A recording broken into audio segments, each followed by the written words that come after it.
Hi student, good morning. मैंने पहले video में आपको बताया कि दंतुक जो है दरवाजे पे पहुंच जाता है और कहता है कि मैं तुमको तुमने मैंने उसको बाण मारा हर एक शावक को और तुमने उसको उठा लाया। तब कालिदास देख रहा कहता है, देख रहा हूँ कि तुम इस प्रदेश के निवासी नहीं हो। कहते हैं कि मेरे को ऐसा अंदाजा है कि तुम इस देश के इस नगर के तुम प्रवासी नहीं हो। दंतुक कहता है, दंतुक व्यंग्यात्मक हंसी यानी व्यंग के यानी कि कटाक्ष में हंसता है। मैं तुम्हारी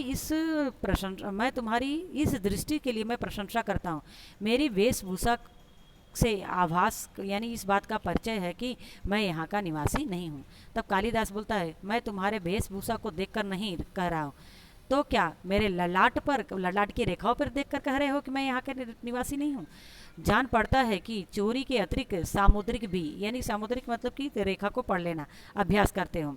तब मल्लिका चोट खाई से कुछ आगे बढ़ती है। मल्लिका, तुम्हें ऐसा लाक्षण लगाते लज्जा नहीं आई? मालिका कहती है तो दंतुल को, तुम्हें इस तरह से बात करते हुए तुमको लज्जा नहीं आई, तुमको शर्म नहीं आया?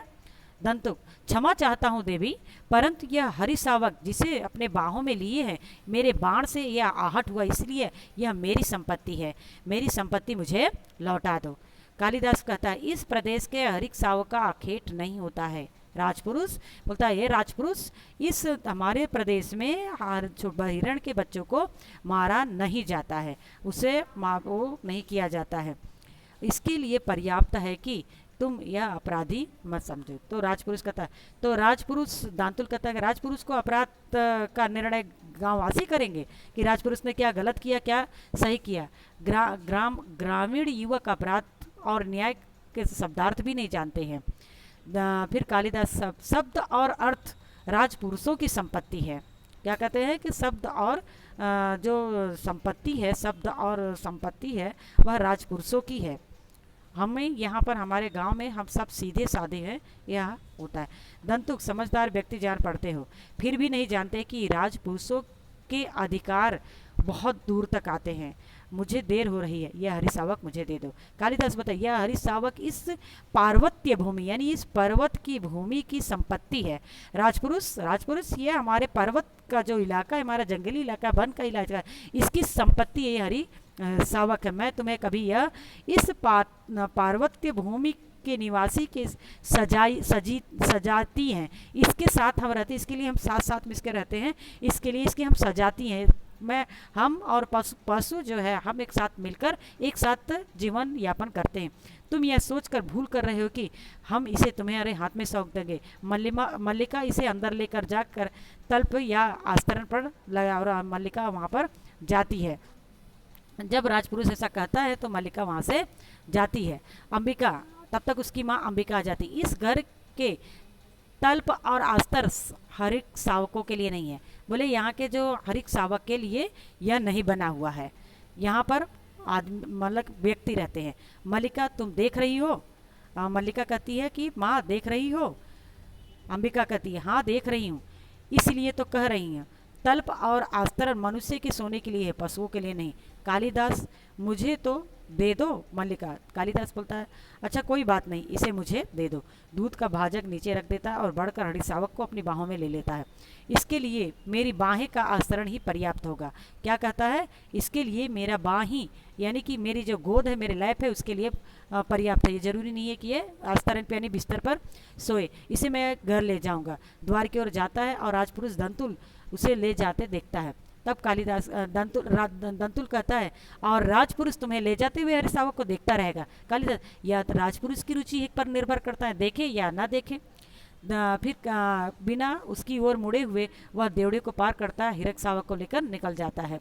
जब मल्लिका की माँ जो है वह गुस्सा होती है तो वह वहाँ से हरिशावक को लेकर अपने घर की तरफ निकल जाता है। दंतुक, राजपुरुष की रुचि अरुचि क्या होती है, संभवतः इसका परिचय तुम्हें देना आवश्यक होगा। कालिदास बाहर चला जाता, केवल उसके शब्द सुनाई देते हैं। संभवतः, दंतुल, संभवतः तलवार के मुठ पर हाथ रखता है, तलवार यानी कि जो है तलवार निकालता है, इससे प्रश्न का अधिकार है उसके लिए संवेदना का। तो वहाँ पर मतलब को तलवार निकालता है और उसके ऊपर मतलब तब तक मल्लिका आती है और उसको रोक लेती है, कहती है कि ठहरो राजपुरुष, हरीश सावक के लिए हठ मत करो, तुम्हारे लिए प्रश्न है अधिकार का, तुम उस पर अधिकार जमाना चाहते हो उसके लिए। लेकिन जो कालिदास हैं उसको बचाया, उसके लिए संवेदना का है। कालिदास निशस्त्र होते हुए भी तुम्हारे शस्त्रों की चिंता नहीं किया, वह हरीश सावक को बचाया, वो उसके डर नहीं लगा। दंतुल कहा, कालिदास तुम्हारा अर्थ है कि जिसने हरीश सावक को लिए मेरे साथ तर्क वितर्क वार्तालाप कर रहा है वह कवि कालिदास है? मल्लिका, हाँ हाँ, परंतु यह तुम कैसे जानते हो कि कालिदास कवि है? कैसे जानता? उज्जैनी की राज्यसभा में प्रत्येक व्यक्ति ऋतु संहार के लेखक कवि कालिदास को जानता है। मल्लिका, उज्जैनी की राज्यसभा का प्रत्येक व्यक्ति उन्हें जानता है? सम्राट ने स्वयं, तब दंतुल कहता है कि सम्राट ने उन्हें स्वयं बुलाया है सम्मानित करके लिए, इसीलिए उज्जैन से यहाँ पर लोग आए हैं कि ऋतु संहार के जो लेखक का सम्मान करने के लिए, राज कवि बनारस का सम्मान देने के लिए वहाँ पर है। आश्चर्य है वर रुचि उद्देश्य की उज्जैन नगरी यहाँ पर आया हुआ। मल्लिका कहती, उज्जैन नगरी का राज्य उन्हें सम्मान देना चाहता है, राज कवि का आसन देना चाहता है। दंतुल, मुझे खेद है, मुझे गलती हुई, मैं क्षमा चाहता हूँ, मुझे दुख हुआ कि मैं यह जो अशिष्टता का जो व्यवहार था मैंने कालिदास, वो भी कभी कालिदास के साथ किया, मैं क्षमा चाहता हूँ, मुझे उनसे जाकर क्षमा मांगना होगा। यहाँ पर पाठ खत्म होता है। यहाँ पर यही समझाना चाह रहा है कि मनुष्य के लिए प्राणी और मनुष्य दोनों का दर्द एक समान होता है। किसी का यह अधिकार नहीं है, जो व्यक्ति जन्म नहीं दे सकता है वो व्यक्ति का अधिकार नहीं है कि उसकी मृत्यु कर सके। इसके लिए यहाँ पर कालिदास के और दंतुल और मल्लिका के माध्यम से इस पाठ में मोहन राकेश ने यही समझाया है कि सभी लोगों का अधिकार जीने का है, तो उसे जीने दिया जाए, उसका उसको मारा ना जाए। इस माध्यम से आप लोग भी इस चीज़ के लिए सतर्क बात चीज़ें अपने ध्यान में रखना कि हमें जब किसी को हमें जन्म देने का अधिकार नहीं है, उसे मारने का अधिकार नहीं है। तो यहाँ पर यह पाठ खत्म होता है। अस्तु, प्रणाम।